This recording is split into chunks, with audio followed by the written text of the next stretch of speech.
Take a seat, guys. I can't sit next to John Tigg because he got the memo about the uniform today. Congratulations. And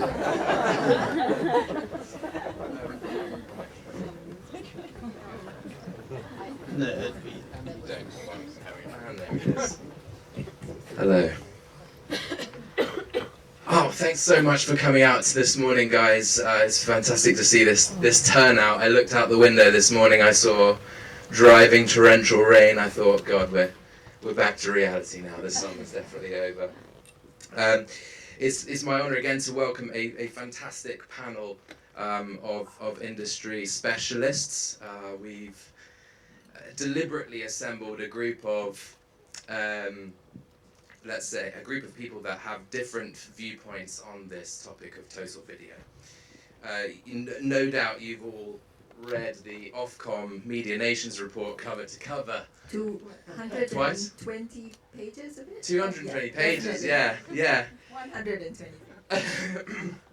It's really interesting though this year. It's a fantastic report. There's a huge amount of information on the subject of total video. In fact, they decided to break out an entire section dedicated to total video, which I think just signifies that it's a term that for Ofcom also perfectly encapsulates this new norm that we find ourselves in, which is ultimately, and I'm paraphrasing a little bit here, that thanks to technology and thanks to the rollout of high-speed broadband, the widespread availability of and ownership of connected TVs and devices, through the internet, viewers can now access a huge variety of TV and video content. And for the viewer, it's arguable that choice and quality, has never been better for them. And of course, we're seeing the definitions of TV, what is TV content, evolve, and we're seeing new players and opportunities emerge, like we heard from Lauren just now in the conversation. So I'm really excited to kind of delve into this topic in a little bit more depth, and if we could just kick off with a brief introduction, your name and your role, and perhaps then you can speak a little bit to how the notion of total video resonates with you from a consumer standpoint, and what you feel we should be most excited about given the emergence of total video. I think I should start. Easy, right? Because it's easy, yeah. Sorry guys, I'm definitely an Italian loud person, so I don't think I need a microphone, but I will use it just for the sake of it. So I'm Simona, and as you can see, I'm evolving with the evolution of video as well. So I work at Mindshare Worldwide. È vero. È vero, eh? I work at Mindshare Worldwide as a global digital lead across several accounts. What is my role there is essentially to open up the mind of our advertiser on what is happening at the moment in the media landscape, especially across digital, and that's why I'm here. So we actually touched base this very topic with one of my major clients recently. What we think is definitely we are talking about TV and digital. We are still getting a barrier between these two. But actually, we're not talking just about digital. We're not just talking about TV. I think TV is already digital for a few years now. What we are here to talk about is actually how video evolves across different screens, different platforms, different content production as well.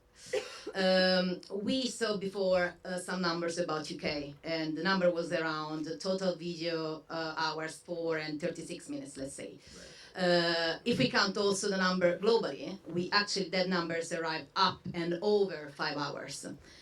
Why is important? It's interesting to study this number. It's because, this number is big, but it doesn't count that people, while they're watching linear TV, they're actually watching other things, using different platforms, using different content provider. Hence, it's very interesting. It's very interesting and exciting world where we are in, because we are actually, as media specialists, a consultant for our advertiser clients, we can actually say, okay, actually today with video, you don't have to focus on linear TV only, but there are many other options. You can touch base your audience wherever it is and for whatever interest they have. So that's what I think, and that's what we have to tackle all together. Fantastic, thank you. JT. Good morning. Well done on the outfit. Thanks, Bob.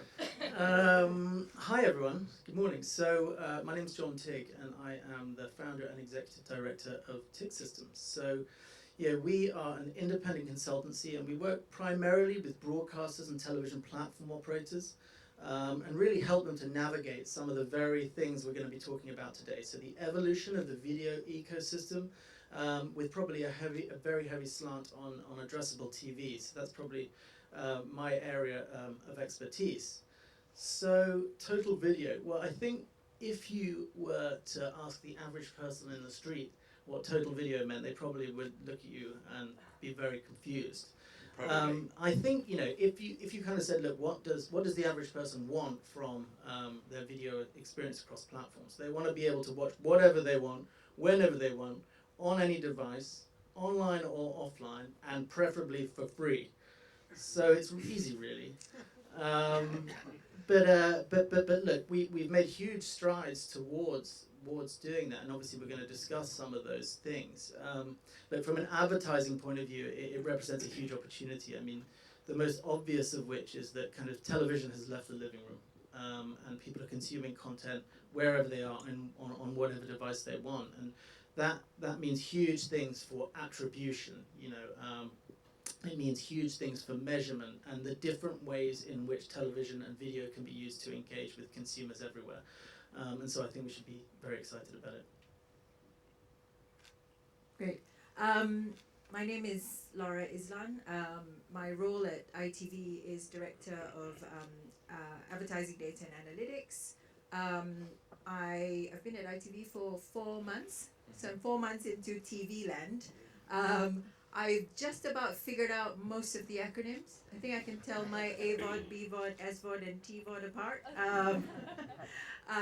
But I still have a lot to learn. So I think a lot of my comments will be first impressions.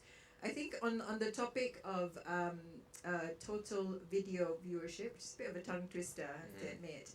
I think it's obviously it's hugely exciting. I did read that 120-page media report cover to cover, and yeah, I know I'm serious. And I think the positive, there's loads of positive that comes out of it, but the main positive is the fact that video as a medium is just becoming more and more powerful. There's just so many many factors that have made that come about, and sort of technology and infrastructure and bandwidth and all of that has really lend itself to that. But for all those of us working in video, that's hugely encouraging. The fact that it's such a strong medium, it's such a strong medium for telling a story, it's such a strong medium for bringing the news to people, it's such a strong medium for influencing people in the right way, of course. And I think there's a lot there.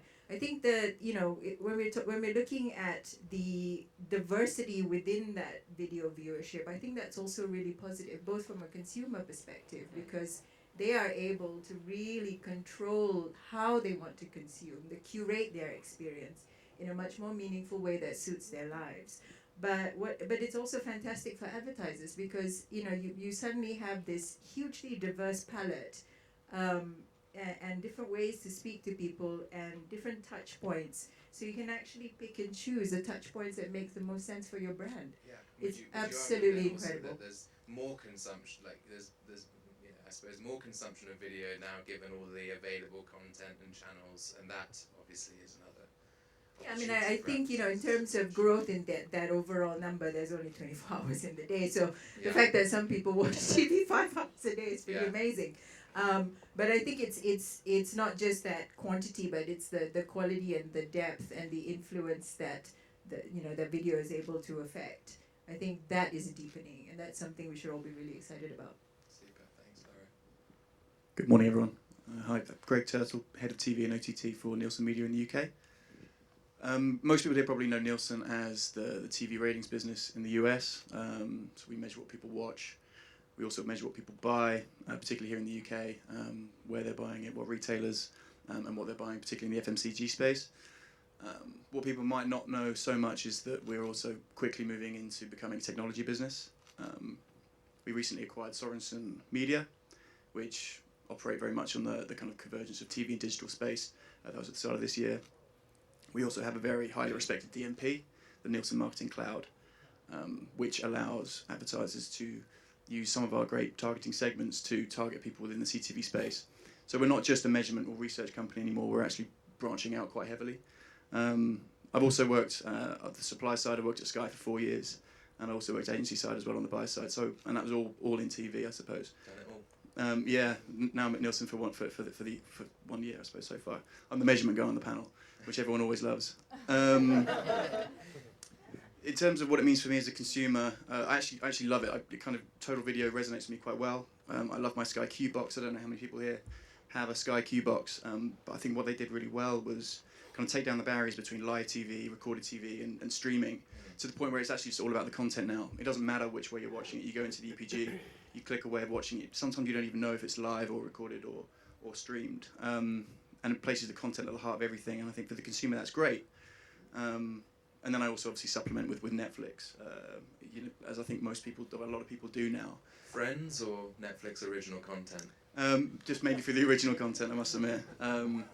So I think, John, you mentioned that people want to watch what they want wherever they can and whenever they want. I actually feel that. I don't feel like I miss out on anything in any way, shape or form. So total video, I think, from a consumer perspective, is here. I actually worry somewhat about the next year or two with the emergence of more SVOD services, because I think it could actually clutter the market and make things a little bit more confusing. I slightly dread the idea of having 3 or 4 extra SVOD services in my repertoire. So we'll see how that goes. But yeah, I think right now the UK especially is in a great place. Also with advertising, I don't feel like we're bombarded with advertising within CTV at the moment. That could change. So I think the consumer's got it pretty good. Super.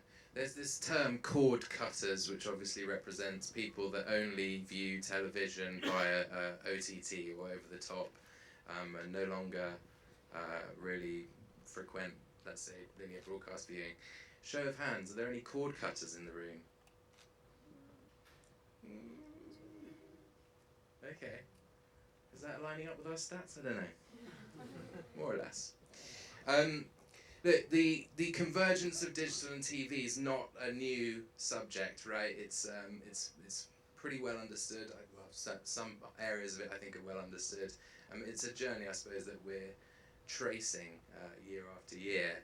So Lara, perhaps we can start with you here. Where do you think we are on this journey of TV and digital convergence, and what have been the key milestones along the way? So I don't like the word convergence. I'm going to say that. Let's get rid of it.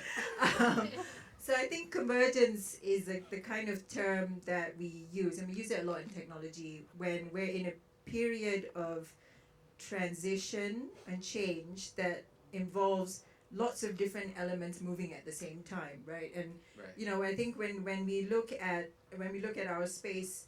When we look at our space today, you can pull out probably 3 or 4 different factors that are moving in parallel and probably affecting each other. So we talk about digital and TV, but actually I think they're on different strands. So when we talk about digital, we talk about delivery mechanisms, perhaps, or like infrastructure.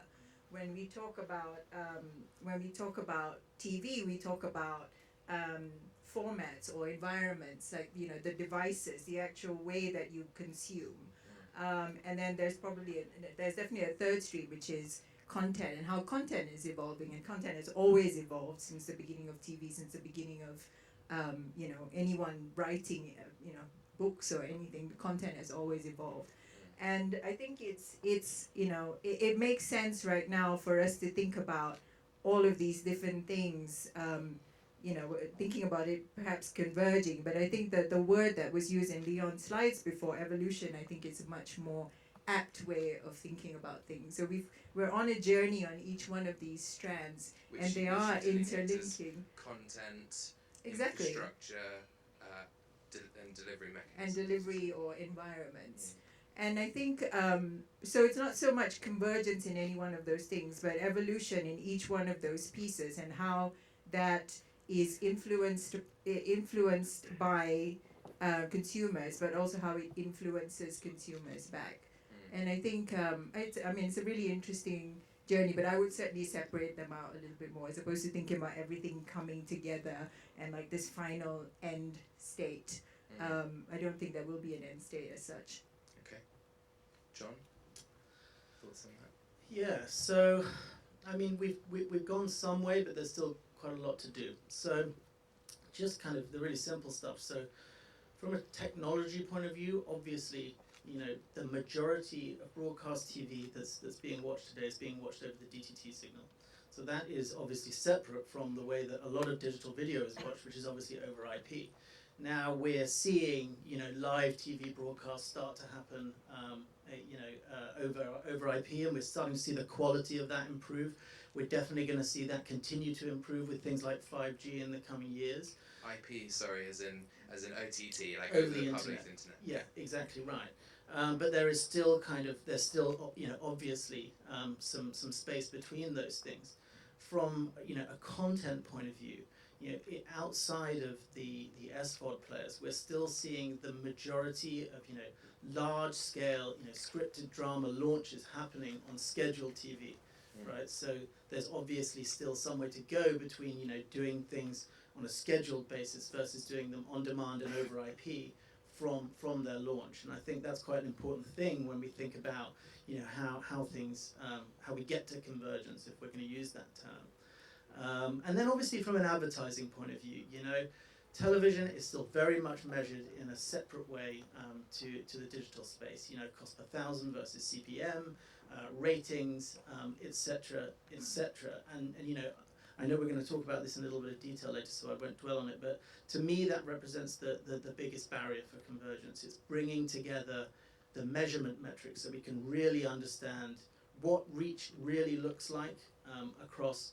digital video and broadcast television for a single campaign at the same time. Thanks. Go ahead, Simone. Yeah, you're gonna hear my voice quite often. So, from a media perspective, obviously, when we look at convergence, and to be honest, I agree with Lara, is more about talking about the evolution of video. There is one misconception, which is something that we as a media, in the media industry, we need to educate our advertisers and our clients, is the fact that even if, you know, with measurement progress that we're gonna have and we're gonna talk about later on, there are different rules and engagement between different type. I cannot use the channel because they're not different channel, but type of fruition of video. So when we look at linear TV, we definitely are going to have always broader audience and massive scales and massive reach.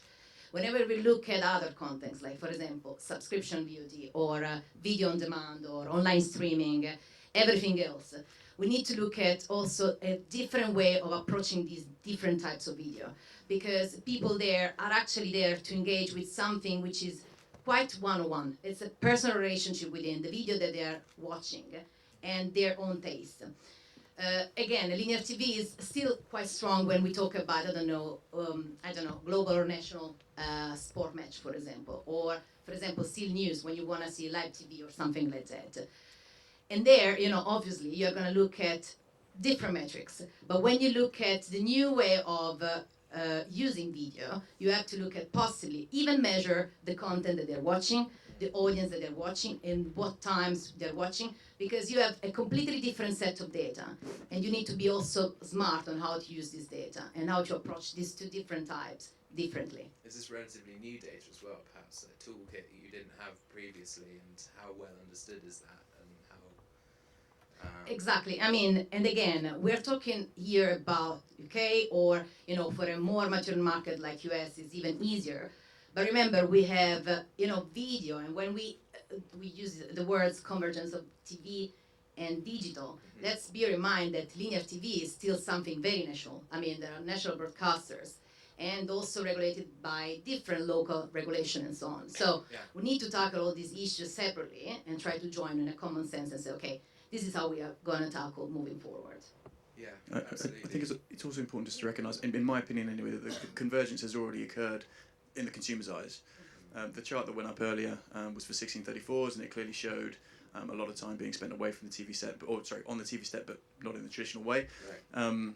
I've seen other charts that Nielsen put out that aren't 1634. There are other demographics, and it's a similar story. It's not quite as heavy as that, maybe, but it's still there.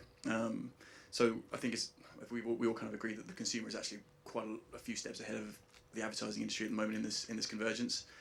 So there's some work to do to catch up. Super.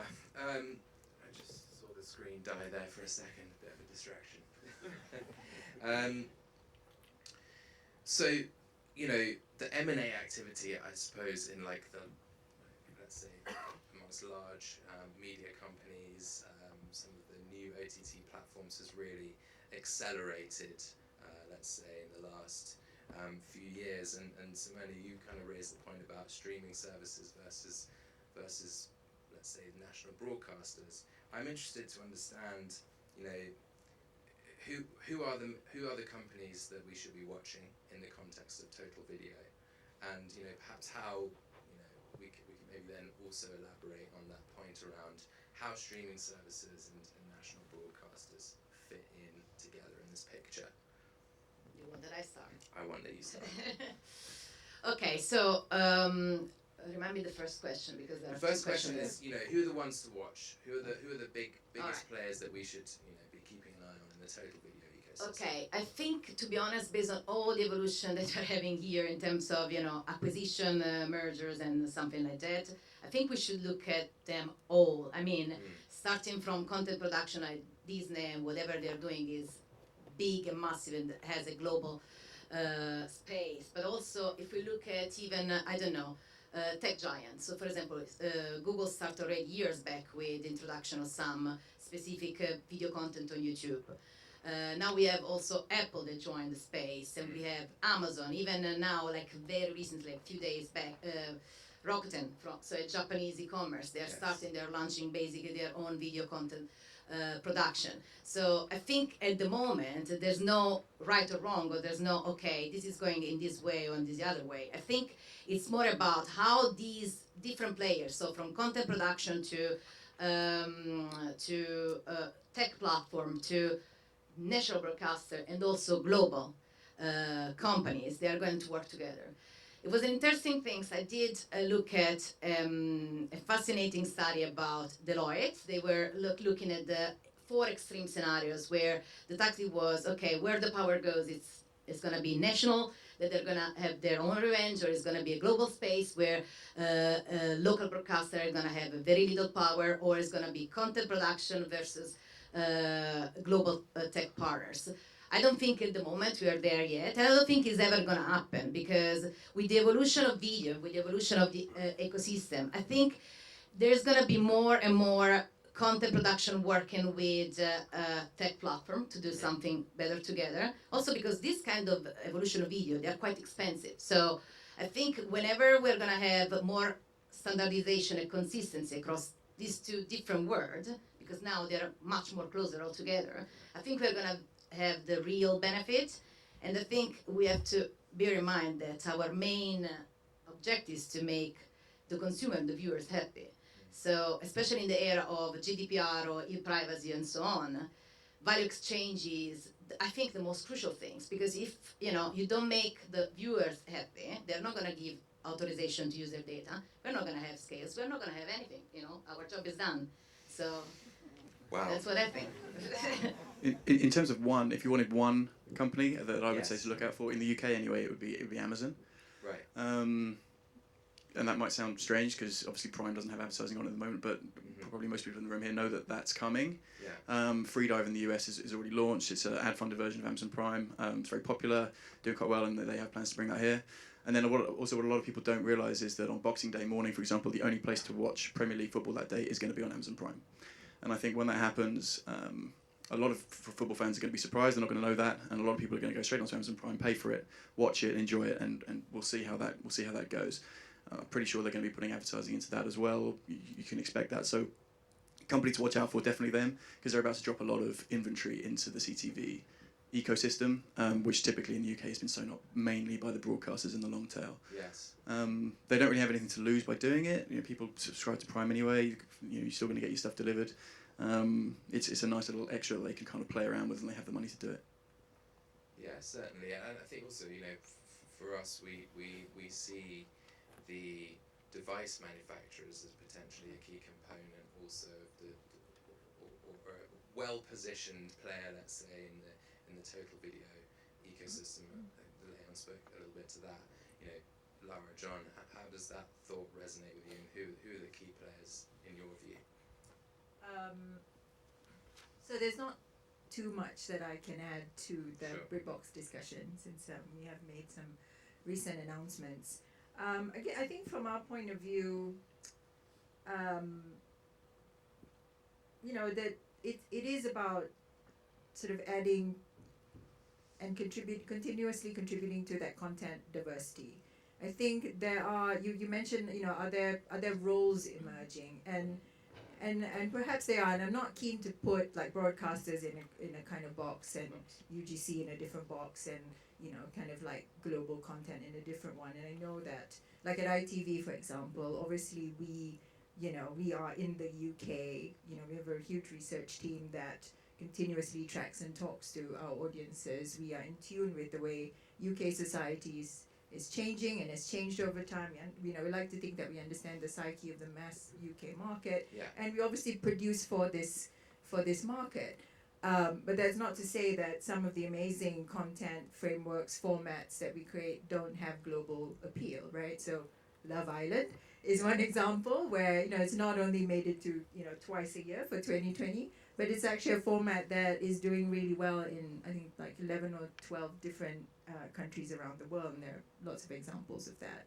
So I think, you know, there is a little bit of a role in terms of, you know, that the kind of broadly, you know, these different companies are mostly playing in a type of content, be that kind of local or kind of more global, or, you know, kind of user generated. It's a much more kind of raw in that sense. But you know, I think this is kind of, you know, it all adds to that diversity that consumers seem to want. They don't just want one or the other. Sure. Yeah, I mean, I think what I'd add to that, look, clearly Netflix and Amazon Prime are going to continue to grow. The kind of two established and preeminent players. I think Netflix has about 10 million accounts now in the UK. So it's, you know, these are serious offerings. You know, I think we'd all deep down love to see a kind of a British challenger to those platforms. So, you know, good luck with BritBox. You know, the question for me really is, does it kind of have the financial clout to be able to compete? You know, Netflix has a global production budget of $13 billion, not to be sniffed at. And I think at least when BritBox was announced, ITV were going to invest 25 million in 2019, and that translates into about half of the new series of The Crown on Netflix, to give you some context. So, you know, there is a big question of economics around these platforms, and can business survive in trying to compete with them? Can they survive at that rate? Precisely, and I think really what this comes down to is control. And Laura, you mentioned this earlier. You know, the new kind of entrants to the TV ecosystem, at least from an OTT standpoint, have provided users with an amount of control in television that they just have never seen. It's completely personalized. They use data to understand what you watch and therefore what you might want to watch. They do very simple things like using email marketing to tell you about shows that you might want to watch now that you've finished watching the one that you just have. You know, the advent of box sets and obviously binge watching. You know, it's a real reimagination of the way that, you know, television is done. And I think, you know, that's obviously very exciting, but definitely comes with some challenges. Simona, I want to take a kind of buy-side view, right? We've spoken about the market, we've looked at the different platforms, we've spoken about different types of content. Now, obviously, a total video viewer watches all different types of content. How are advertisers viewing, you know, let's say, delineating between those different buckets? I mean, Lara, I think you just said that you didn't want to bucket content into long form, global, local, user generated, but I wanted to check in with you, Simona, on that idea. You know, how are we assigning value to an interaction of total video? You know, let's say, short form clips versus long form professionally produced content? So it's a very good question. Small question. Yeah. So it's pretty hard at the moment because I think we are still in the process of for the advertiser to understand how to use this evolution of video altogether. Okay. Right. So they still need to capture what is the role of, again, as I said before, the linear TV versus the other type of version of video, and for this reason there's not like really right and wrong answers. The main things that, to be honest, based on my experience with my client, especially also because I have different clients, some are, for example, for offline space and some other are online businesses, for example. The main things that they're asking themselves is there enough scale in order to make our test work, yeah? Or how we can measure it in order to have our advertising investment worthwhile. This is something that we are trying to work together, and there are a few reasons. It's because for scale, obviously, it's a bigger conversation. I think we're going to talk about that. As we said, there are lots of market nuances. So sometimes how we tackle it is to say, okay, if there actually is an opportunity for you as a business, based on your business KPI for this year, to do something with this evolution of video, let's try to test these new, the convergence of video in a particular big markets where we know that we have enough scales to do something worldwide for you. In terms of measurement, there are many other things. So the first things that we said is that, okay, you cannot expect the same results because you cannot compare peer-to-peer when you look at linear reach versus other types of video. And also another things that we can do in this particular case is actually looking at interaction of the users with the content that you're proposing. So, and there are different ways. So it's based on advertising, with a more audience-first approach, which I think should be the right way to do it. Always looking at, the value exchange, right? Yeah. So if you are giving to viewers, even an advertising, which is very much in line with what you're watching, it can be less bother to watch the advertising. It's still gonna be a little bit, but you can, go on much better. And plus, for example, as an advertiser, you can actually look at different way of advertising. So, for example, you can start to produce even, doing branded content, for example.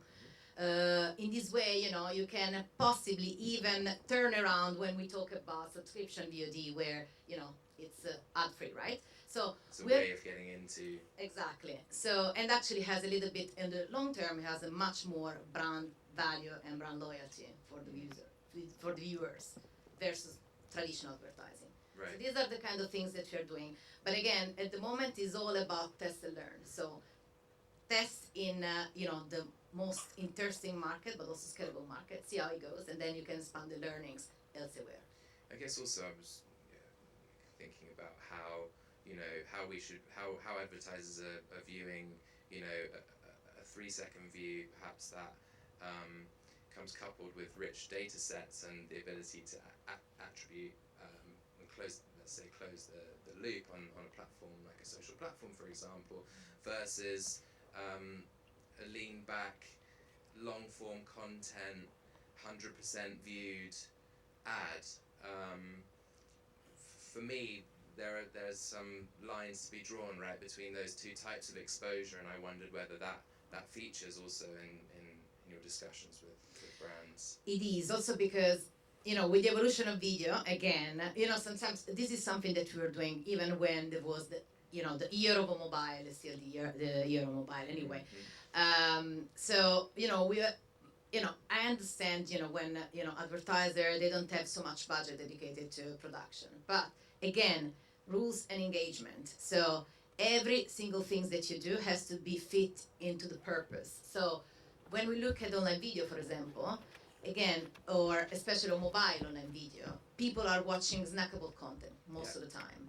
Hence, you cannot be, you cannot put there TV video ads, just because it doesn't work, not just for the length, but also for the audience that you have in front of you. Right. You cannot force people to watch, the 15-second video. What you can do is definitely do like a shorter version, very fit to the purpose, with the brand exposed at the beginning. And if actually people are watching your video, then consequentially you can possibly retarget them, although I really hate this word retargeting because it's very Yes. boring for, and it's boring, I don't know about users. boring, but potentially Annoying for becoming users. That's what right. that's what happened. So Creepy. creepy. That's actually the right word. And then possibly follow up them with a longer content. But again, it's not about the longer content. It's about the message you want to deliver to them and what is your final goal of that video. So there's value in all different types of total video content, but from a brand standpoint, it's imperative you're putting the appropriate, let's say, cut down or advertising content in front of. Yeah, contextualize everything that you do. And again, it's not going to be just some video, it's everything that you do. Even if you talk about different digitalized channel, I don't know, even audio, you cannot replicate exactly what you do in video on there. You have to respect the channel and how the user interact with that particular channel, with that particular platform. How do you guys, what lines do you draw when you think about the different styles of total video content? Well, just kind of in my experience working with agencies and advertisers, they kind of look at it as, clearly there's a difference in production type, right? So is it professionally produced, editorially controlled, or is it user generated? And they obviously have very different values to those from an advertising point of view, and rightly so.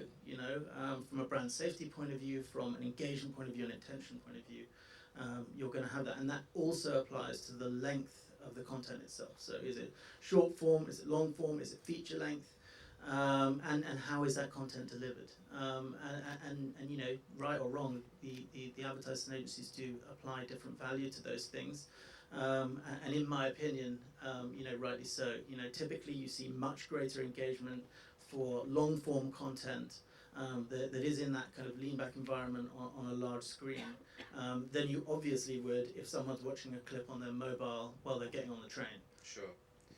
It's just sometimes it's more difficult It's a to practicality. actually, as media practitioners, actually assign an attribute back to some of what you might term a higher quality exposure. I think that's right. I mean, there's actually quite a lot of research to your point that suggests exactly what you just said. Long form, lean back does better. Yeah.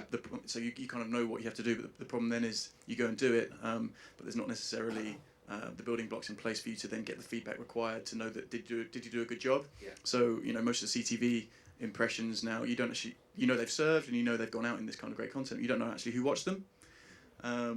So it's working, but you don't know who you're reaching. You don't know if it's working for your campaign. There's very little third-party tagging going on in the CTV space for lots of different reasons and for lots of different suppliers. They have their own reasons for wanting to take tags or not take tags. So yeah, we kind of know what works, but we don't know if it's worked on a particular campaign. Sure. Greg, the measurement guy.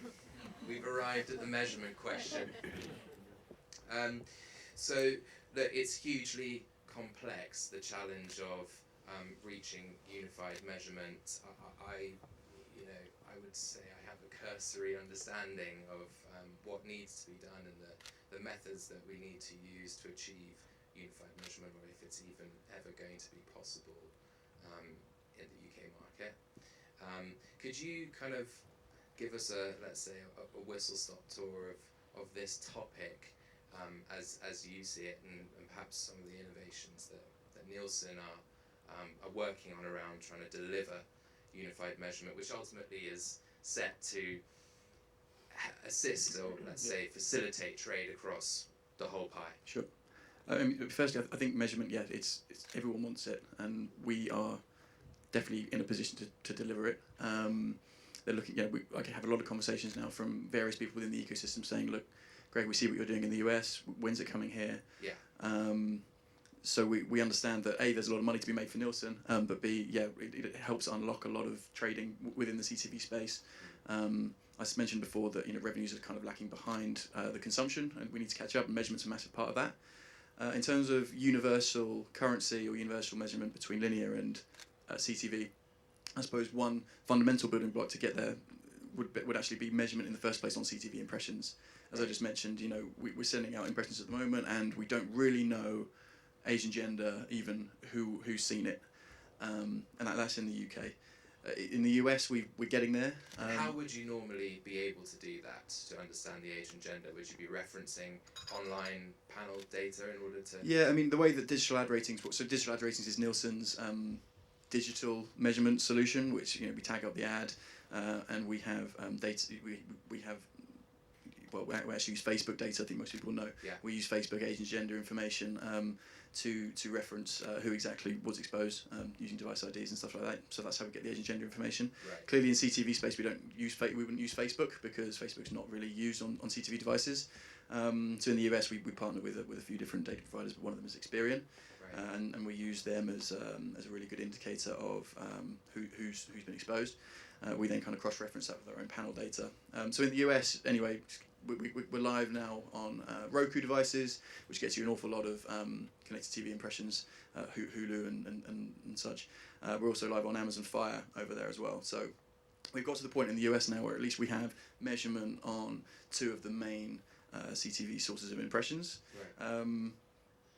Here it's different. The broadcasters have most of the inventory still, Right. and in the US, Nielsen is the measurement company for all TV. It's private, and we can kind of do what we want over there. Over here, clearly the landscape's a bit different. We have BARB, Yeah. which is a joint industry committee between the broadcasters, and so the broadcasters obviously have a really important hand to play in the measurement space because they own a lot of the inventory. So it's really important that everyone wants universal currency or universal measurement. For a long, and you have to put yourself in the broadcaster's shoes to a degree. They have this inventory and they've been selling it very well, high CPMs, even though measurement hasn't really been in place. So to a degree, why would they want to upset that? What we expect maybe to happen is that some of the challenger brands, like Amazon, like I mentioned before, Yeah. they're going to launch a lot of advertising into the ecosystem. Roku, I think someone mentioned Rakuten. These guys aren't subscribers of BARB. They don't pay into BARB, and they don't have to wait for certain BARB products. Do you see a future where they might become part of BARB, or are we going to end up with closer to one-to-one measurement to start challenging some of the currency we work on? It's a really good question. I don't think in the short term we should expect to see that personally. Right. You can read up about BARB's relationship with YouTube, for example. So I don't think in the short term we'll have it. In the long term, it might. Like I said, we have good relationships with the likes of Amazon and Roku in the US. So you might see a solution over there coming over here at some point in the next year or two, which would put some pressure on some of the broadcasters, I suppose, maybe to start being more accepting of measurement onto their video inventory. But yeah, and the other thing is there is a lack of inventory as well. So that's the other thing that's kind of held measurement back. We're obviously a private company, and for us to develop that measurement solution here in the UK, we need there to be a significant inventory or sufficient inventory for us to get returns. Right. We're actually looking for test partners now at the moment to launch a solution that we've pretty much bottomed out. Okay. The inventory levels now seem to be sufficient for us to start running things.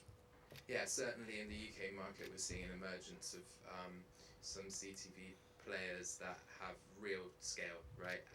Where previously that's all been, I think, centred within the broadcast space. So I feel I should jump in I think Lara. bit. What's up? So I think broadly I agree that I think broadcasters need to lean in to the measurement debate. I mean, it's not to say that we haven't been playing. There are at least 3 or 4 different sort of collaborative initiatives that I know of in different speeds that are working through this, and I think some are making more progress than others. But certainly I think we can't just sort of sit behind and let measurement be dictated to us, because I think some of what I'm seeing in this sort of rush for a standard that will enable us to move media buying and move other elements of the media space on, some nuance is getting lost in that. So some of what I've heard in my kind of early days in my role is sort of digital attribution models being retrofitted for VOD, for example, and duh, it's not going to work, right? You know, the digital channels that are being measured in these attribution models all have, you know, they have like direct path to action. VOD is not necessarily something that falls, you know, that works in that way. Right. You know, we know that, you know, from ITV research that 70% of VOD viewing is on kind of big screen TVs in living rooms, so they're not clicking anywhere. And I guess the other element is, you know, in that sort of mix is VOD has a confounding effect on the other variables in that attribution model. So we've seen, you know, evidence of, you know, kind of TV type content influencing search and social. In fact, they work very well together. So if you put them all in a linear regression model with one outcome, you know, you're not comparing like for like. And going back to that value question, for example, you know, I think the issue with saying how do we assign value to each one of these components in your marketing mix or in your media mix is, you know, there's an underlying assumption that there are certain, you know, standards by which you can value each one of those. But you know, as Simona says, you almost need to kind of evaluate the value of each one of those pieces independently because they're doing different things. You know, you can't really compare video on a small, you know, small form scrolling with lean back, sitting down, watching a 30-minute episode. It's just completely different. Yeah. So I think, you Both know, valuable in their own ways. yes, I and in suppose. different ways. And I know that's hard to hear because what we're trying to do with developing standards is to bring everyone along, to bring more budgets into the space, to make sure that budgets come into this space and don't all disappear into, you know, big global ad tech land. So there is the wider good in doing this. But I think, you know, we mustn't let the nuance of you know, the benefits of individual platforms be lost along the way. And I certainly think broadcasters have a lot more to do in terms of, you know, maybe not opening up all our platforms to tags or whatever, but certainly to lean in and try to figure out this conundrum. Yeah, it's a really good point. I mean, in linear, we've got a system that's been going in the UK for like 35 years. It's like perfect, you know, it's a supply and demand model. It works really, really well, and millions of pounds are traded on it. And it's fundamental that doesn't lose its integrity with any evolution of the measurement, you know, bringing in with CTV. So, yeah, it's one of the reasons why it's taking time, and it's one of the reasons why it's really important to get it right because, like you say, we really don't want any more. We really don't want any revenue to fall out of the broadcaster ecosystem as a result of any measurement change. Yeah, just one thing to add is just simply that, you know, clearly television ratings, TVRs in the UK, are a way to measure audiences and how big an audience is for an individual program. They're also a trading metric. So, you know, agencies buy and sell ratings. Right. And obviously that has no application in the digital space. And so that's why it's such a fundamental barrier to this idea of convergence, because not only are we measuring audiences using ratings, we're also trading ratings. And until we can get to a point where we're using the same trading metric and the same measurement metric, you know, we're not going to be looking at a single audience across all of these different platforms, which I think is where we're trying to get. Yeah, absolutely. I think we're pretty much close to time here. I wanted to open up for any questions in the audience. I had a couple of conversations, pretty heated debates before in the coffee room about new currencies. I wonder if someone's going to pipe up with a question here. Where are you, Steve? All right, it's a no-go. All right, well let's wrap up with a final thought.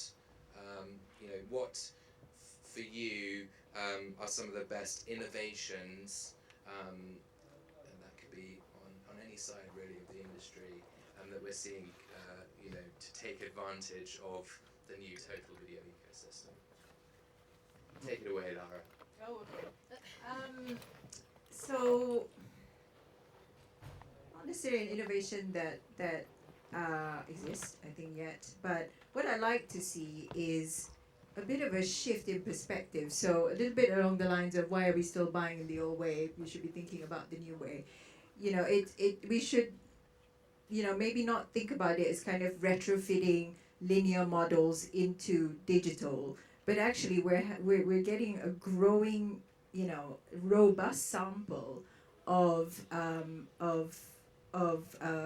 viewing, from a kind of a digital perspective, can we use that? Can we understand that from a data and technology perspective to help us to understand how we should be trading and building content and developing infrastructure for the whole pie? I mean, it's not so long ago. There are loads of technology adoption curves that we can look at, right? So smartphones, for example, I looked this up, had a 2% penetration in the US in 2005 or something like that, and 10 years later it was 80%. And that's going to happen in this space, right? I think we already have 50% penetration of smart TVs. Yeah, which was up from, I think, 5 in 2012. So. Yeah, exactly. Yeah. And so it's not, out of the realm of possibility that in 3 years that's going to be 80, 90%. We should be looking at that data now and trying to figure out how we think differently about that whole pie. So in 3 years, when we have 80, 90% penetration of smart TVs, connected TVs, etc., we're not still trying to retrofit to old models. So I think I'd like to see innovation around that. So I can say that obviously all the innovation or the cases that I've seen more innovative comes from US, I have to say, because that's the biggest market there. But definitely one campaign which I don't record the brand, but anyway, it was from Freewheel, where they actually were able to basically buy and deliver linear TV versus also addressable TV, and they were able to actually in a kind of deterministic way, but pass me the terms. What was the incremental reach when basically for the live users, so the users that they actually watch the video only on addressable TV, and that was quite interesting because, to be honest, that is a case that it's a kind of a strong case to say, okay, actually this is worthy. And again, we are talking about lighter viewers. Lighter users are the ones that they're not watching linear TV. So this was one. Other things that are happening, which are not campaign related, is also, and I think I mentioned before, still in US, how different companies, different tech platforms are opening up on open sources technologies that they can allow and enable broadcaster and tech platforms to work together, and actually supply provider to work together in order to have, for example, addressable TV in larger scale. So that's what happened. But what is going to happen, and again, innovation is still now, I think it's the evolution of measurement and how we can possibly be able to understand the touch point of the single users across these different type of fruition of users. So from linear TV to online video or subscription VOD and so on. Because that will help actually to educate advertiser and the media industry and say, on what is the roles and engagement for broadcasters for when we look at online streaming or when we look at subscription VOD. That actually will help us to have a much better story and much stronger cases to how to defend each individual stakeholders. Sure. Thank you. So following on from that, so in the measurement space anyway, the most interesting innovation that I've seen, or most important innovation that I've seen, is the advent of the streaming meter. What's the streaming meter? So this is a piece of kit that you apply to, or you add to the router in the panelist's home. So a panelist is on a TV viewing panel. You attach the meter to their router so that you can see the source, I suppose, of streaming that's going on. So not only can you see, obviously we've got a meter on the TV as well, so we know exactly what they're watching, but we know how they're watching it. So this is obviously in the US. So we can now see how much of a person's time is being spent on Netflix versus Amazon Prime versus live TV, stream TV, time-shifted viewing, and we can also, that's any device in the house that's hooked up to that router, so it could be your mobile, it could be your tablet. So really now, for panellists, we're getting a really good idea of exactly what you've just said, which is a total idea of an impression of their total video consumption. Right. We did a test, or Barb did a test of our streaming meter at the back end of last year, 150 homes in the southeast. So for the first time, they were able to get an understanding of the unidentified viewing that they have within their numbers. I think they have about 45 minutes of unidentified viewing for the average person in the UK now. Of that 45 minutes, we were able to tell them that this much is Netflix, this much is Amazon Prime. like that. Super. Be interested to see that, the evolution of that. JT, bring us home. Yeah, so just kind of one for today, and we haven't talked about it much, but look, I think you can't look much further than AdSmart as a very, very good innovation in terms of the use of data to enable addressable TV. And the result of that is that AdSmart has seen I think about 70% of its advertisers are new to television, which means that by bringing data into play, by bringing better attribution and better targeting, you're able to expand the footprint of video advertisers. And so I don't think we should overlook how much of an innovation that is. Nothing like it exists today anywhere else in continental Europe. The stat I saw about AdSmart recently was that addressable executions reduce channel hopping by 50%. Yeah. I was like, okay, so is that an argument that better targeted ads actually improve attitudes towards advertising? Yeah, and I think that sort of it makes sense really in reality that you're going to be more engaged with something that's more relevant to you. I mean, I don't think there's that much science required to understand. Well, but there's a spectrum, isn't there? We spoke about retargeting. How at what point does targeting shift from this brand really resonates with me to where did you get this information about me?